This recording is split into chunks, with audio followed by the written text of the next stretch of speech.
এই শক্তিশালী loan মাওয়ার machine খুব সহজেই ঘাস কেটে সমান করে দিচ্ছে, যেন পুরো মাঠটা এক বিশাল সবুজ গালিচায় পরিণত হচ্ছে। প্রতিটি ব্লেড সুনিপুণভাবে ঘাস ছেঁটে ফেলছে, যাতে চারপাশে থাকে পরিচ্ছন্ন ও মনোরম পরিবেশ। এই আধুনিক মেশিনগুলোতে থাকে ধারালো ব্লেড, উন্নত মোটর এবং স্বয়ংক্রিয় নিয়ন্ত্রণ ব্যবস্থা। তাই খুব অল্প সময়ে বিশাল এলাকা জুড়ে সমানভাবে ঘাস কাটা সম্ভব। কৃষি, পার্ক, ফুটবল মাঠ বা বাড়ির বাগানের জন্য এটি অত্যন্ত কার্যকর একটি প্রযুক্তি। দেখতেই কি দারুণ লাগছে না?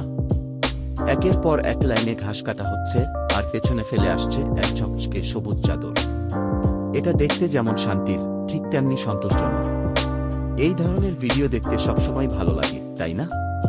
আপনাদের কেমন লাগলো এই সুন্দর ঘাস কাটার দৃশ্য? কমেন্টে জানান। আর এমন আরও আকর্ষণীয় ও সন্তোষজনক ভিডিও পেতে আমাদের চ্যানেল সাবস্ক্রাইব করতে ভুলবেন না।